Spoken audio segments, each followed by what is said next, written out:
Хайрлы күн, құрметті көрермендер. Добрый день, уважаемые зрители. Сегодня у нас 23 апреля 2024 год. И сейчас будет небольшой обзор автомобильный, как у меня на канале обычно бывает. Нет. Это у нас вот автомобиль Chrysler Pacifica 2023 года выпуска. Он еще и гибридный. Вот, на таком автомобиле катаюсь впервые. Эта категория получается минивэн. И в целом он, кстати говоря, 7-местный. И еще с дополнительным отсеком в багажнике для ваших вещей. Номера здесь орегонские. А так мы сейчас находимся в Калифорнии, Сан-Франциско. По всей видимости, здесь вот находится вот этот лидар. А тут, походу, еще есть камера переднего обзора. Но, если честно, за все эти дни поездки я не видел, как она работает. Или, может, не обращал внимания. Колеса здесь стоят. Это какой размер? У нас получается так, 17 размер в диаметре. Шины Yokohama Avit S34. Размер 235 на 65. Летние. Двери здесь вот такие, все на кнопочке, открывается и с этой стороны, и с той стороны тоже. Кресло вот так вот двигается, и можно пройти на заднюю часть сидений. Вот, получается второй ряд, здесь два ряда, такие типа капитанские сидения, вместе с этими подлокотниками с двух сторон. Вот, кресло вот так отодвигается, чтобы отодвинуть его вперед. Сзади вот столько места. Вот, сейчас предлагаю залезть посмотреть. Мы уже в несколько дней в путешествии по США. Вот, так что здесь не обращать внимания, грязно. Полики, кстати говоря, здесь простые, вот такие ворсовые, то есть никаких резиновых и так далее. Вот, сзади сидится нормально, удобно. Так, предлагаю вот сюда сесть сейчас. Вот, смотрите, это я вот сел, и у меня есть место для колен, то есть я нормально сижу. Если я буду сзади сидеть вообще один, это будет вообще очень круто. А тот, кто, к примеру, сидит посередине, да, вот, ну, так скажем, трое ребят моей комплекции сзади не смогут сесть, максимум двое. Посередине здесь, наверное, поместится какой-нибудь ребенок. Вот, но при этом, если сидеть посередине, здесь место вообще валом для того, чтобы ноги растянуть, потому что здесь впереди нет другого сидения. Вот, для задних, кто сидит позади, здесь вот такие вот места, ручки, сюда вот типа бутылку поставить или вот мусор собрать от еды. Здесь спинки никаких, ничего дополнительного нет. Здесь вот тоже получается место для ручки, и тут для двух бутылок. Прикольно. Так, а зарядки интересно есть сзади. Так, есть свой обдув для кондиционера, но включения нет своего. Есть вот такие вешалки для одежды. Также, конечно же, все задние сиденья, то есть все сиденья машины оборудованы ремнями безопасности. Так, никаких зарядок для третьего ряда ничего не нашел. То есть телефон зарядить не получится. Вот, но есть вот такое освещение небольшое, видите, у третьего ряда. Предлагаю перейти на второй ряд, то есть можно свободно ходить по автомобилю в целом. Так, давайте вот на второй ряд я сел. При том, как я сидел там, и тут примерно такое же расстояние, и при этом здесь есть зарядки. Смотрите, есть Type-C, новый формат зарядки, и USB. И вот такая вот сеточка для ваших вещей. Есть вот также, то есть открываются окна, место для бутылок, блокировка дверей и кнопка открытия дверей. Вот, все на автоматике. Также здесь у второго ряда есть свои вот эти для кондиционера и отопления, и своя система управления. То есть они могут тут поменять режимы и добавить или убавить тепло или холод. Ну и, конечно же, силу самого вентилятора. Вот, до потолка здесь места хватает, нормально. Так вот сидится. Ключи выглядят вот таким образом. Это арендованный автомобиль. Здесь написано, что он серого цвета. Вот, ключ вот такой вот. Открытие всех дверей, блокировка всех дверей. Потом есть открытие на ключе багажника. Он тоже на электроприводе. Потом есть открытие дверей боковых, то есть с левой стороны и с правой стороны. Позади машина выглядит вот таким образом. Написано Pacifica, есть задние парктроники, написано гибрид. И есть камеры заднего хода, конечно же. Так, багаж вот в таком количестве здесь умещается. Здесь вот среди багажа есть сумка, это М-ка, 2 эски, даже 3 эски, вот 3 чемодана эски, рюкзак большой, средний рюкзак и вот такие пакеты. Ну, в целом, как бы нас 6 человек катается, и все наши вещи здесь поместились. Багажник закрывается вот здесь кнопки. Тоже прикольно, что он установлен не на самом багажнике крышке, а именно вот здесь. То есть такого я раньше не видел. Нажимаем и отходим. Все, и он должен закрыться.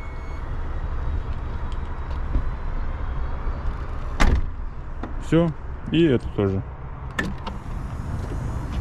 Так, предлагаю посмотреть передняя пассажирская. Вот здесь вот тоже есть блокировка дверей, открытие окон, блокировка этот ручная.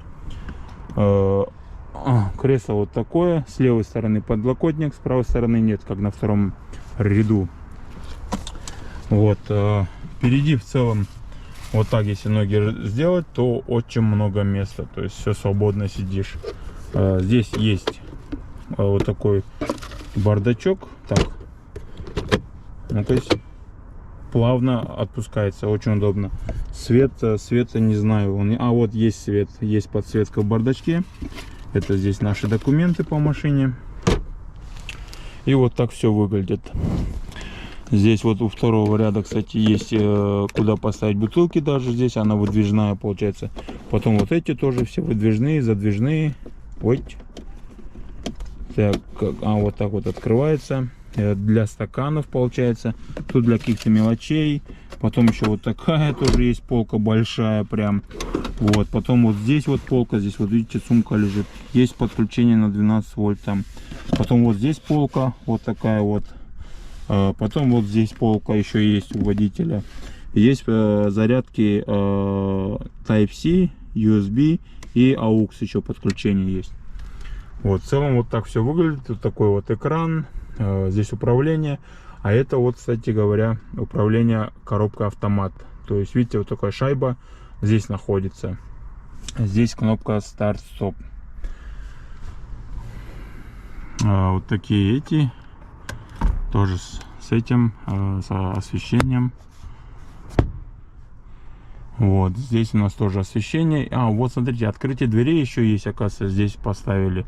А я их искал, думал, где они могли быть, помимо того, что на ключах. Вот, нажимаешь здесь, и он открывается. Прикольно. Вот, закрываем. И смотрите, еще, кажется, можно заблокировать открытие по ходу. Видите, отключить их. Вот, а здесь что? О, прикольно. Это что такое? Первый раз такое вижу. Это, наверное, чтобы смотреть на пассажиров. Смотрите, видите, это зеркало такое. Оно... О, прикольно. Вообще первый раз в жизни такое вижу на автомобилях. Так, а тут... ну тут это стандартный для очков. Так, теперь со стороны водителя. Здесь, конечно, полное управление всеми окнами, блокировками, управление с этим боковых этих, зеркал. Потом есть память сидений вот здесь. Я не знаю, в какой это комплектации, кстати говоря, может быть не самая полная. Потом здесь есть еще, смотрите, для зонтика специальный отсек, то есть положить зонтик сюда. Вот, что еще? Свет включается вот здесь, что прикольно. Есть в автоматическом режиме и принудительном режиме. Вот, потом это управление передним светом, то есть ближним и дальним. Что еще есть? Вот управление, то есть выдвинуть можно руль к себе, туда-сюда, там вниз, вверх. И само управление на руле. Вот, это у нас управление тем, что там находится. Вот здесь вот небольшой экран информационный. Там скорость, сколько проехал, там километраж и так далее. А потом управление телефоном здесь. И здесь вот управление, это адаптивный круиз-контроль. И просто обычный круиз-контроль. Вот так все это выглядит. Предлагаю завести.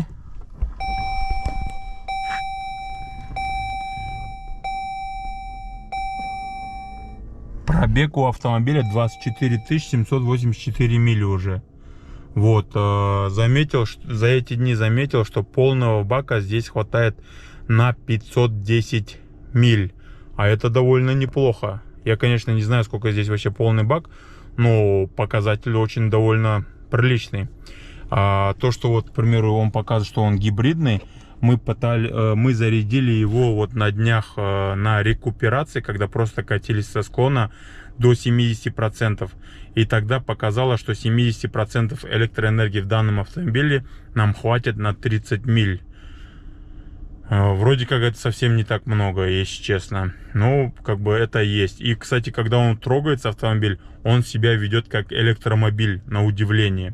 Вот, как бы именно двигателя бензинового не слышно. А когда мы шли в гору, тогда его было слышно уже. Уже выходит предупреждение, что нужно менять масло. Так, это вот радио здесь. Потом здесь вот сколько мы здесь проехали. Какой расход. Вот информация по тому, сколько нам хватит бензина. Так, адаптивный круиз-контроль. Так, вот смотрите. Прикольно, он покажет жизнь масла, и он покажет, что масло вообще 0. В плане, я не знаю, надеюсь, в двигателе есть масло. Не, ну это, кажется, покажет, что, видите, Oil Life — это жизнь масла, то есть его надо уже менять, показывает. Вот, ну, как бы мы на днях возвращаем автомобиль, и компания уже сами поменяет его. Так, а вот здесь у нас идет полностью вот такое управление. Выглядит довольно стандартным, то есть легко разобраться. Можно подключить телефон, по Bluetooth можно подключить, можно по проводу подключить. Кстати, здесь тормоз вот такой, кнопочный. Так, обратно вернемся. Есть подогрев сидения, но обдув сидения мы не нашли. Несмотря на то, что вроде как он такой перфорированный, типа якобы есть и обдув. Но мы здесь его, если честно, просто не нашли. Не знаю, где он находится.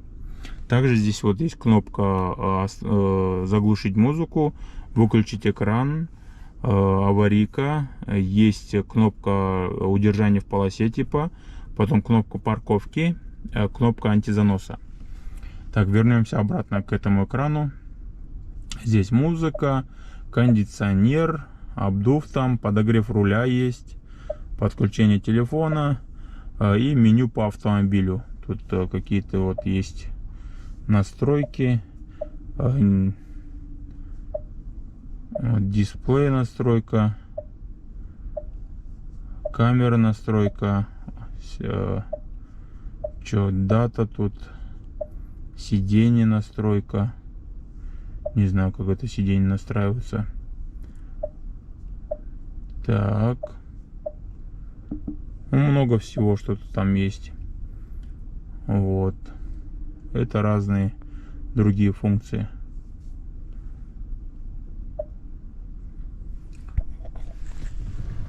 Так, кстати, еще тут заметил, смотрите, спидометр здесь он в милях указан, но если нажать кнопочку, можно перевести в километры.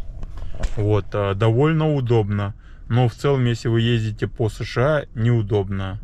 Как бы вы знаете вроде как сколько километров, но везде все знаки здесь местные, все в милях указаны.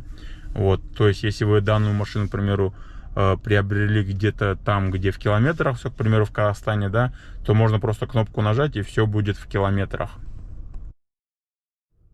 И опять же, к примеру, вот сейчас машина заведена, и его вообще не слышно. Я же говорю, он ведет себя как электричка, но по факту он, больше бензиновый здесь, как бы, да, но ведет себя как электричка. То есть, знаете, он прикидывается электромобилем, а по факту катается на бензине. На двери есть место для воды, тут для вещей. Колонки вот здесь, ничего никак не подписано, что за колонки, кто производитель. Потом вот здесь вот прикольно, что на двери поставили кнопку открытия люка для заправки бензином. Вот, обычно вот у меня в машине, к примеру, он здесь находится такой, знаете. Вот, а кнопка открытия капота находится вот здесь, стандартно. Под капотом вот так все выглядит. Видно, что какие-то маслоподтеки, не знаю, может быть при замене как-то пролили, непонятно. Так, вот так все выглядит. Это походу антифриз. Здесь для омывайки. Так, здесь вот таких вот два бачка, прикольно. Интересно. Еще один бачок антифриза, что ли?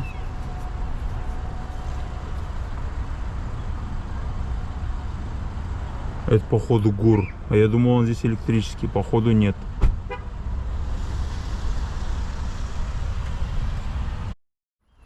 Крышка сама не открывается, надо вручную открывать. И вот такая вот подставка есть для крышки. То есть торсионов нету, получается, у крышки капота. Так, здесь, видимо, воздушный фильтр находится, а тут, походу, аккумулятор. Прикольно. Крышка, видать, походу, аккумулятора.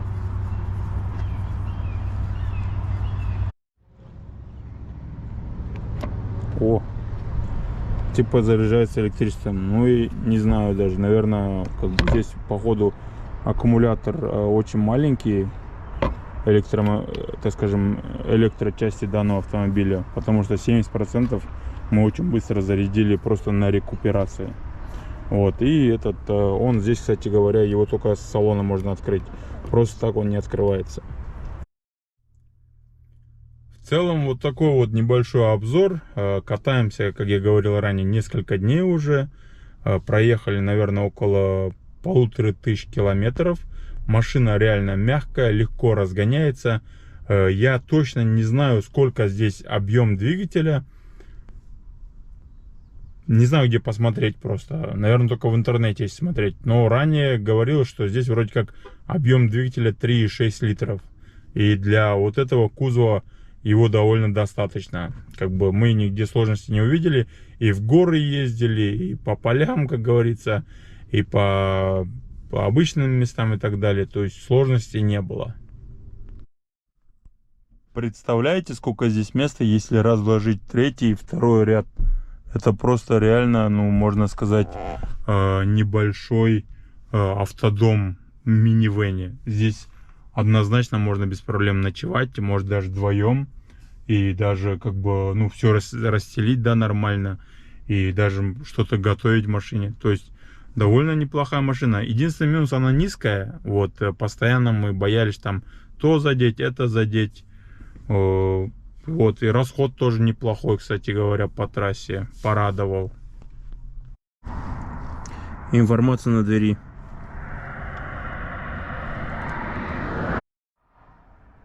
Данный автомобиль арендовали на 6 дней с полной страховкой, там, с полным там, покрытием, защитой, с дополнительным водителем и так далее. $1000. Также ребята подметили, что здесь оказывается двойной стеклопакет. В автомобиле нашел вот такую вот регистрационную карту автомобиля. Написано, что эта карта должна всегда быть в машине. И получается, видимо, смотрите, одометр на...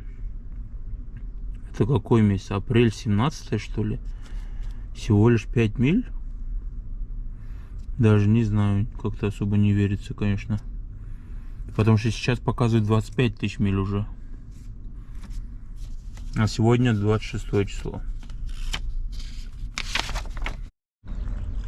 Теперь я задумался над тем, есть ли там под капотом аккумулятор, так как нашел аккумулятор в багажнике. Смотрите, видите, тут подключены клеммы. Вот, но никаких картинок вот на данном, так скажем, корпусе ничего не указано, что за ним скрывается. А они вот, смотрите, здесь плюсик. Тут вот плюсик есть, может быть это и есть. Ну, снаружи ничего нет. Также здесь вот над вот этим бардачком, ну, так скажем, вот за этой стенкой, есть еще вот такая стенка, и тут нарисовано насос и колесо, и инструкция типа якобы в книжке. Так, это вот так открывается. Что здесь находится? Это какая-то, это книжка с инструкцией. Прикольно, что она здесь находится. Вот. И вот такая вот. Это что такое? Интересно. О, вот здесь вот есть компрессор вот такой. Для того, чтобы надуть колеса, я так понимаю. Также есть какой-то мини-люк. И там есть вот такая, видите, веревочка с зеленой штуковиной. Вот этой. Не знаю, надо ее, наверное, дергать. чтобы где-то запаска, наверное, есть, походу, что ли. Ну, прикольно. А вот в этом чехле, оказывается, находится этот зарядное устройство для электромобилей. Не понадобилось нам. Вот это, оказывается, зеленая штучка с веревочкой. Это, оказывается, запасной, точнее, или экстренный открыватель люка бензинового, вот, ну, от бака бензина, получается. Вот, типа, если вдруг снутри с кнопки не сработает, то здесь вот есть вручную. Дергаешь за веревку, и она открывается. Также в книжке написано, что это 3,6 литра бензиновый двигатель. И как бы здесь 64 литра бак. А литров масла в двигатель входит 4,7 литра. Масло в двигатель рекомендует 0В20, чисто синтетическое. Вот, а по бензину можно заливать 87 октан, именно в Америке. Ну что же, так, здесь внутри запаски нет. Я нашел, получается, только компрессор. И подумал, что, может быть, запаска находится внизу. Но запаски здесь я тоже не вижу. Вот, получается, есть только автомобильный компрессор. И мы все эти дни катались без запаски. Такие вот чудеса. Рахмет, сау болыңыздар. Спасибо и до скорой встречи.